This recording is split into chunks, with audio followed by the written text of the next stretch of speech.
Hey, welcome everyone. Today we will be discussing about the RTP November 23 questions.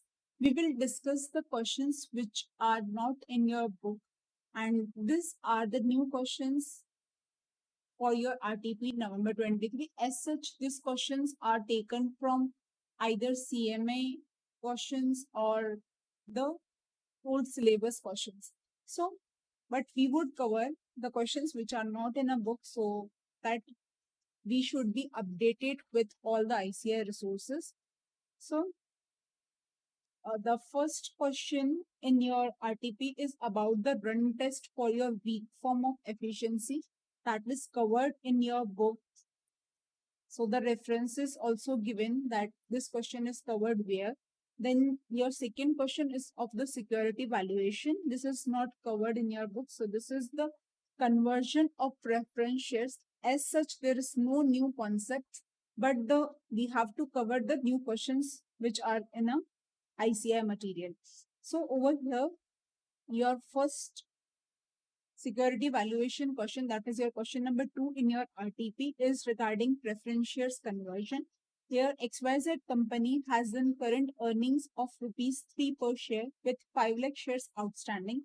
The company plans to issue 40,000 7% convertible preference shares of 50 each at par.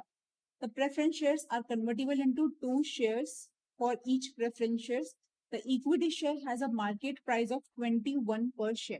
So over here, you have to first calculate the preference shares conversion value. So what is the conversion value? We know we have done the questions for the bond conversion. So over here your conversion value will be equal to number of shares per preference shares multiply by value of, that is your market price of equity share.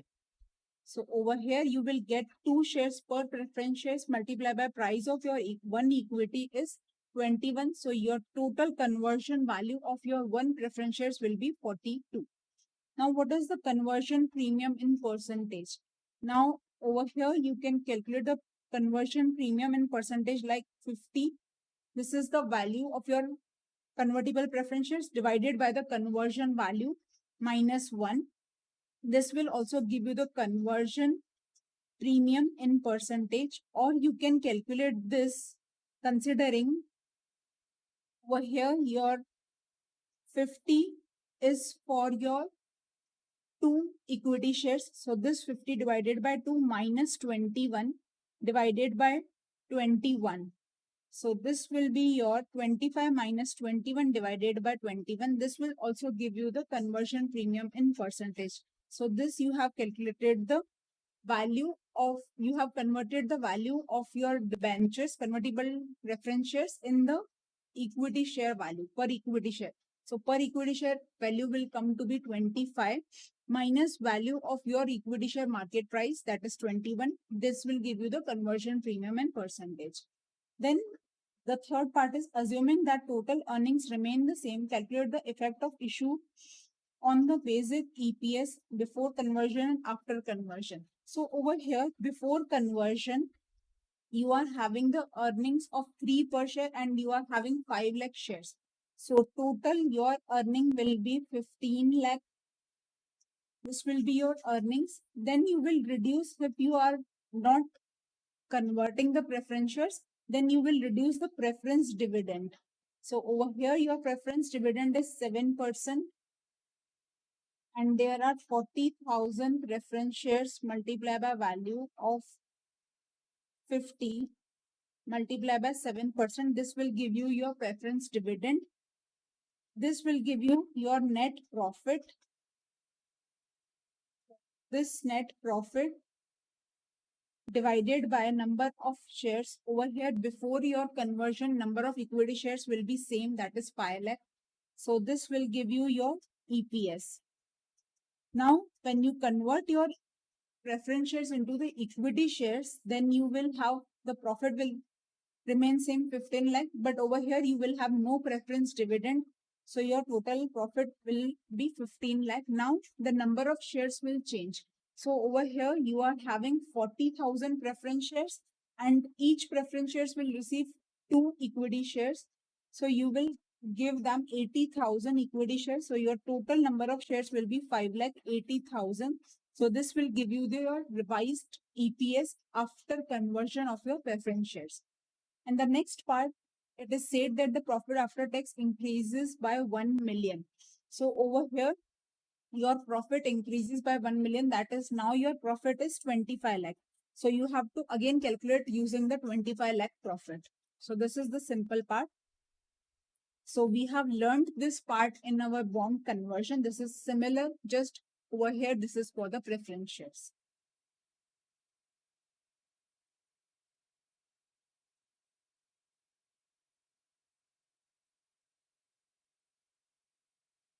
Now, the next question is of your portfolio management. This is a very, very simple question. John inherited the following securities on his uncle's death: bond A, B, preferentials, and preferentials D. So he has 4 securities.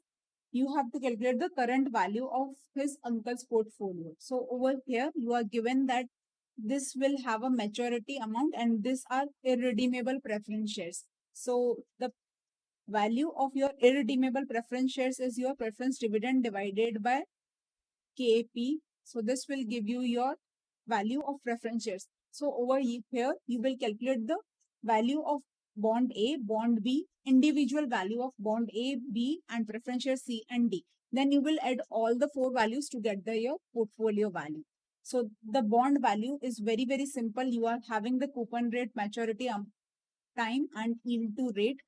So over here, you will receive 9% interest for 3 years plus your maturity amount of 1000 rupees after 3 years. So you will take the present value considering the 12% discounting rate. Similarly, for bond B, you will calculate over here your preference dividend is 11%. So 11 divided by 0.13, that is your KP, will give you your value of preference shares. So you will add all these 4 values and get the portfolio value. And the now next question is from your Forex chapter. This is regarding the forward rate and forward discount rate. As such, the some basics of this chapter question is covered in your book also, in your question number 5th in your book. So over here, in that we have learned about forward premium. Here it is about forward discount. So the following table is showing you the interest rates for the United States dollar and French franc. The spot exchange rate is 7.05 franc per dollar. So the rate given to you is franc per dollar. This is 7.05. You are having the dollar interest rate, franc interest rate, forward you have to calculate, and you have to calculate the forward discounts. So you have to complete this table. So over here, we know that as per interest rate parity, your forward rate is equal to spot rate multiplied by 1 plus interest rate of A divided by 1 plus interest rate of B. So here your rate will be A by B. So here your rate are franc divided by dollars. So over here,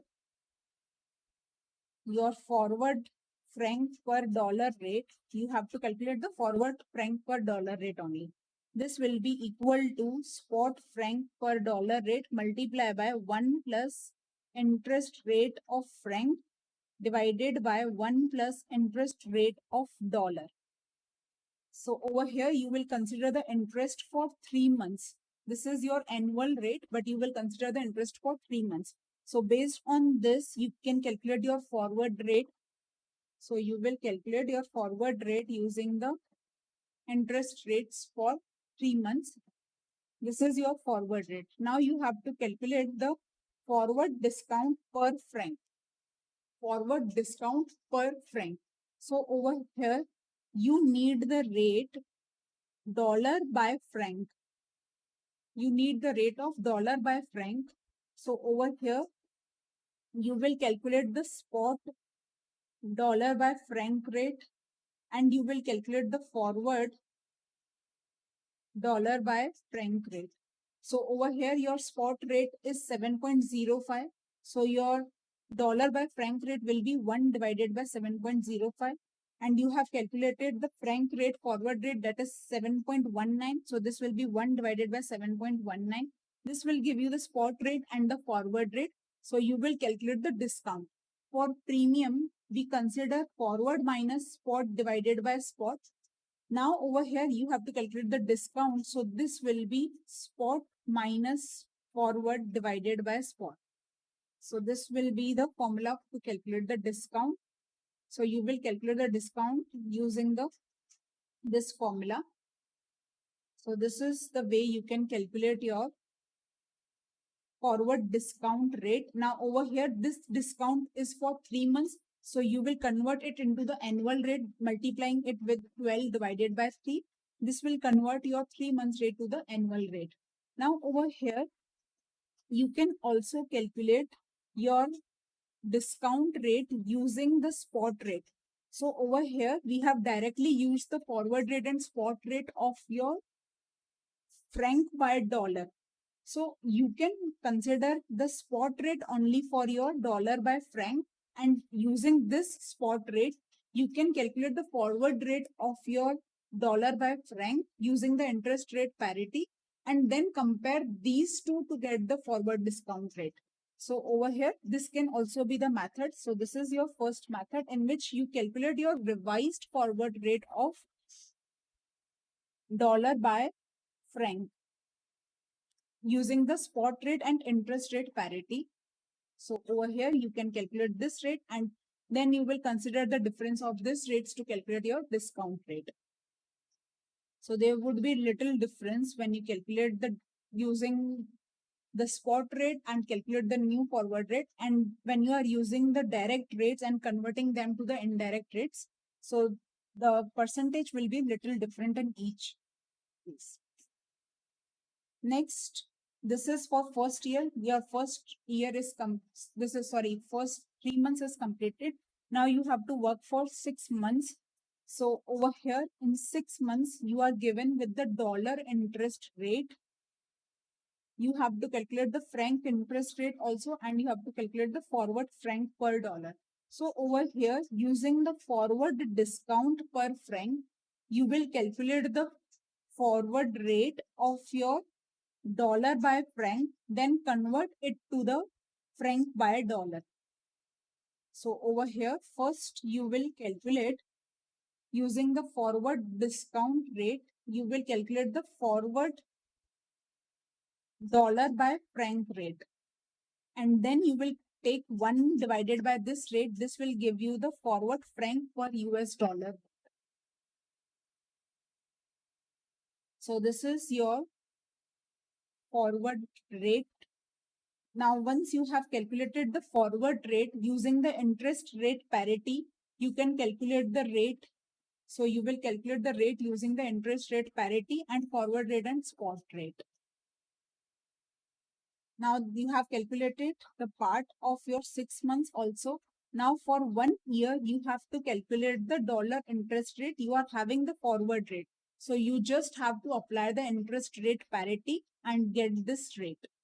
So this is not so much typical, just you have to practice it once to get the hands on this question. Now your question number 9 of your RTP, this is for the swapping of the surplus funds. There is similar questions of the surplus funds in your question bank. Over here, you have to consider the swapping. In that question, there is no swapping. Here, there is swapping. This is the extra point in this question. Over here, you are having the XYZ company, which has the units in subsidiaries in Amsterdam and Switzerland. The Dutch subsidiary has a surplus euros of 7,25,000. So you have euro surplus 7,25,000. Then this is available for 3 months, that is 91 days. Then Swiss subsidiaries has Swiss francs. Swiss francs are available for 9,98,077. Then the ZLX in UK has sterling pound 75,000. Now, these are the surplus funds available at various subsidiaries. You are given with the spot rates and 91 days rate, and you have also given with the interest rates for the deposits. So over here, your interest rates of the deposits are given based on the currency you are depositing. So there are variable interest rates. So over here, when you are considering for euros have 7,25,000. So over here, this will fall in this slab. So your rate will be 2%.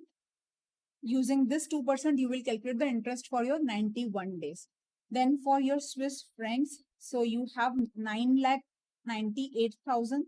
So this is again in this slab. So this is 0.5% per annum. Then you have 75,000, which falls in this rate. So over here, this will be at 1%. This will be at 0.5% and this will be at 2%. So you have this deposits. Now you will calculate this interest rate and the amount after 91 days. So this is your amount after 91 days. Now over here in the question, you are asked that you have to calculate the advantage of swapping the euros and Swiss francs to sterling. Now over here, you are converting this euros and this Swiss francs to your pound sterling. So you will get your total amount after 91 days in your pounds. Now you will calculate, this is the amount from the conversion. Now you have to calculate the benefits of swapping. So benefit of swapping can be calculated by when you are converting all this amount, surplus amount on the day one only. That is using your spot rates. In this conversion, you will use your this 91 days rate. But when you convert this all surplus funds on the day one, that is using the spot rate, and invest all the money in your pound, then what will be your money after 91 days? So you will compare both these values and calculate the gain. So over here, now you have to calculate the rates using this swap points. So over here, your points are increasing. So you will add this swap points in this rate to get the forward rate. Now for this Swiss francs rates, here the swap points are decreasing. So you will reduce this swap points from your spot rate to get the forward rate. Now over here, you have to convert. This is your rate of pound per euro. Now you have to convert the euro. So you have to convert the euro. You have to sell the euros. So you will take this this forward rate, that is your 6, 8.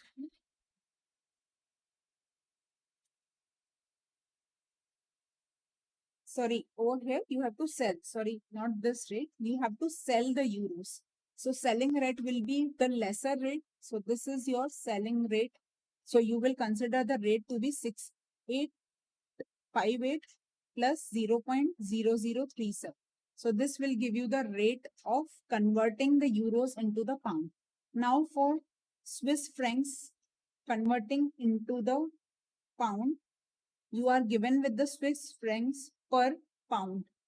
Over here, you want to buy the pounds. So you will use this,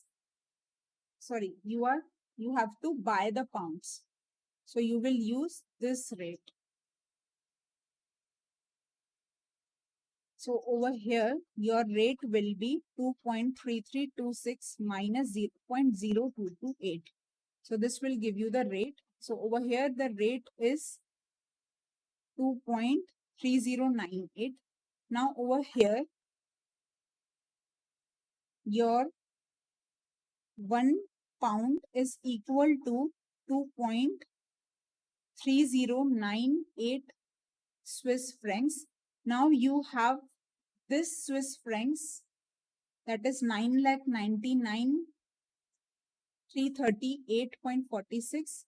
What will be the amount in pounds you will calculate? So over here, this will be this divided by 2.3098. So you will get over here the value as this 4,32,651. So you will add all these values and get the values in pound. Now you will consider that you have converted all these funds of euro and Swiss franc from the day one, that is using the spot rates. So you will use this 6858 rate and 2.3326 rates. So using this rate, you will convert it into the pound. Your total pound on day one is 1 lakh. Sorry, this is 10 lakh 86. So over here, this is more than 10 lakh. So you will have received the interest of 5.375. So you will receive the interest of 5.375. The total amount after 91 days will be 10 lakh 13,000. And when you are converting the amounts, so you will have 10 lakh 10,000. So this is the benefit of your swap. That is, when you convert your amount now, you will have more value because you can invest it in a higher rate of interest. So this will give you the net benefit of swapping the amount to the sterling. So if you don't swap and convert it after 91 days, you will have comparatively less amount than you swap the amount now. Next, your question number 11. This is the question where you have to calculate the forward FRA rate and you have to calculate the arbitrage. So over here, first you are given with the spot rate and you are given with the deposits rates of 3 months and 6 months. Whether 3 months FRA rate at the 3 months forward for yen should be nil or not. So over here, this is, you are given with the rates for 3 months and 6 months. So you need the rate for another 3 months. So over here, your rate for yen is same for 3 months and 6 months. So we can say that for the remaining balance in 3 months, your rate will be nil. Then what should be the 3 months FRA rate at the 3 months forward? So over here, you have to calculate for your USD dollar. So over here, your 6 months rate, first you will take 6 months rate. This will be equal to 3 months rate and 3 months rate. So this is the 6 months rate, that is your 5%. This is per annum. You will convert it into the 6 months. Then you have 3 months rate as 4.5. So you will convert this for 3 months and you will have the another rate which is not known to you. So this will be your forward rate, that is your FRA rate. So over here, this is your I multiplied by 3 divided by 12. So using this, you can calculate your rate. Your rate comes out to be 5.44% per annum. So this is your FRA rate. Then you have to analyze whether there is any arbitrage opportunity available if the 6 and 12 months LIBORs for USD are this respectively and bank XYZ is quoting 6 by 12 at 6.5 and 6.75. So over here, you have to calculate. Over here, your 6 months rate is 5% and 12 months rate is 6.5%. So over here, you will calculate your remaining balancing 6 months rate.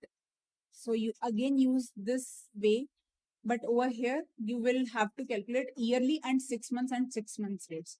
In this, you have taken 6 months and 3 months rate. Here you will take annual 6 months and 6 months rate. So you will get your rate. This is your forward rate. Now bank is quoting FRA at 6.5 and 6.75. So over here, you will have an arbitrage opportunity to earn the 7.8 and you will pay 6.75. This is when you pay, this is when you get. So you will get 6.5 and you have to pay 6.75. So this, you will pay 6.75, but you will earn 7.8. So over here, you will borrow for the 6 months, you will buy FRA and invest for the 12 months. So this will give you the net benefit. So you have borrowed and you have taken the FRA for 12 months. So over here, this is the amount you will get at the 12 months when you have invested $1 today. And this is the amount you have to pay on the borrowings if you have borrowed $1 today. So your this net will be your 0.005. So this is your riskless profit, that is your arbitrage profit.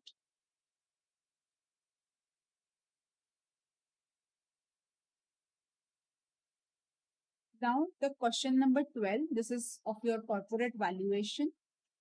Over here, you have to calculate the value of firm and equity using the free cash flow. Over here, you are given with the values for 8 years. Sales value is given to you. You are given the balance sheet summary. Additional information, variable expenses are 40%. So you can apply this. Fixed operating expenses are 1.6 for 1 to 4 years and 2 for 5 to 8 years. So you will consider the fixed cost as per the given information. Then there is additional advertise and sales expenses. For different years, your amount is different. So you will consider this. Then your fixed assets are subject to depreciation at 15% WDV. So over here, you have to calculate the depreciation value. Then you are given with the additional capital expenditure in the beginning of the each year. So over here, this is the important point. This is at the beginning of each year. So over here, these are the amount of your additional expenses.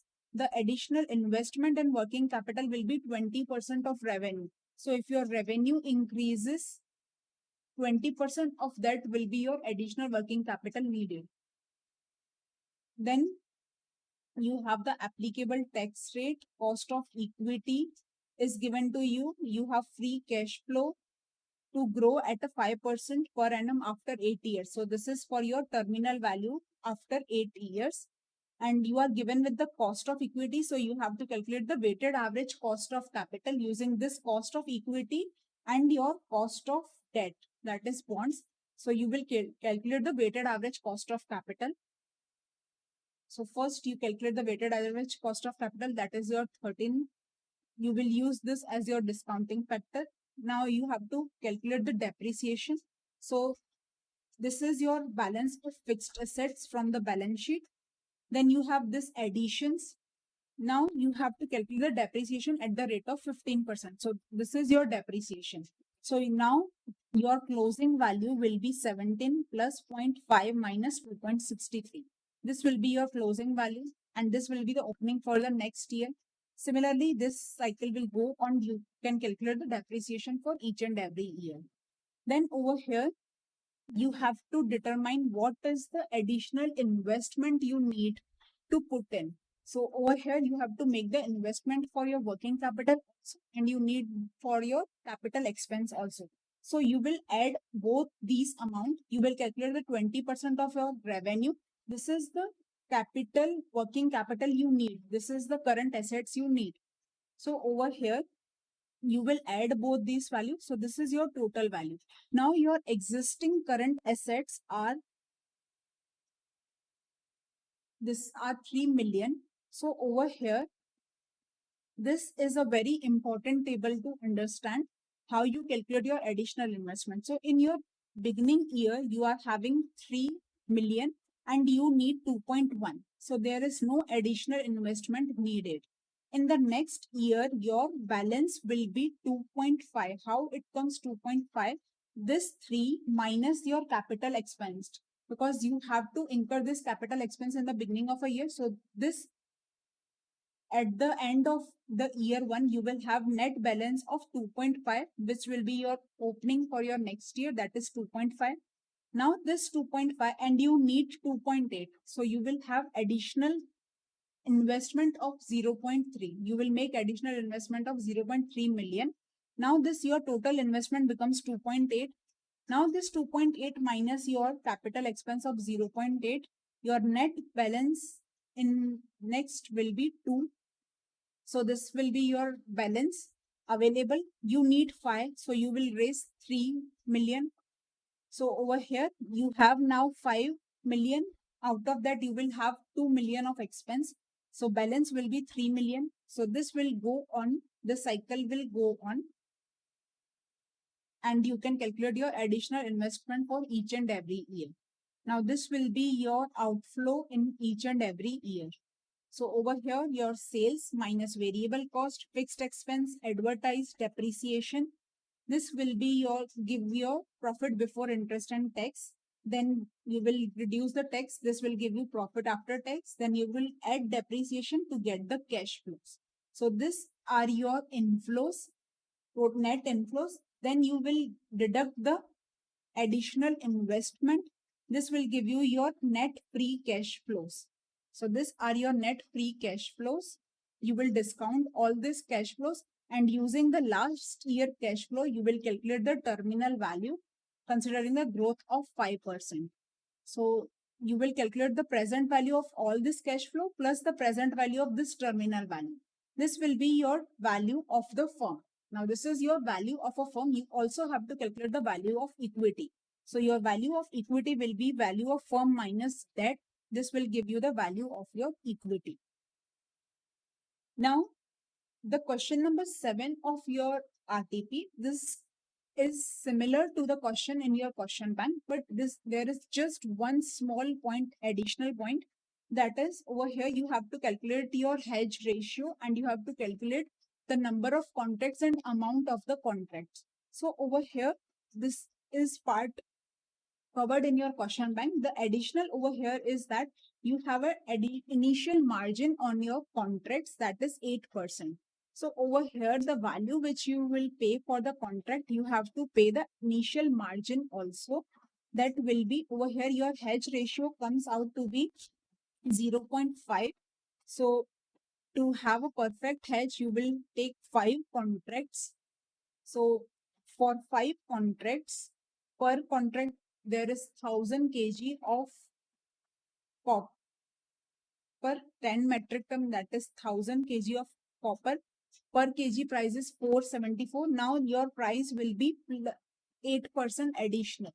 So this is your 8%. This is your initial margin, but the total amount, here you should also calculate the total amount, but ICAI has not considered that. The total amount should be 474 plus 8%.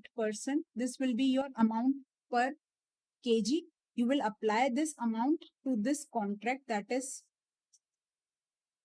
1000 multiplied by 5 multiplied by this price will give you the total amount of your contracts.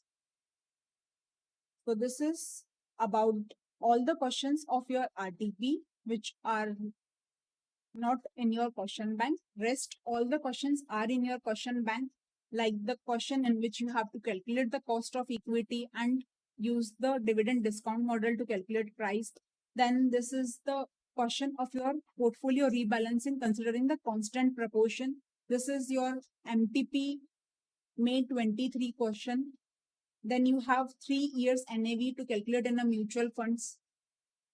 Then you have to calculate the number and cost of GDR. These all questions are covered. Then you have the question of restructuring and to prepare the new balance sheet. Then there are 2 theoretical questions, that is your startup condition and pricing of a securitized instruments. So these all questions are covered in your question bank, and we have covered the questions which were not in the question bank. So you are totally done with your RTP November 23. So wish you a good day. Best wishes to all of you.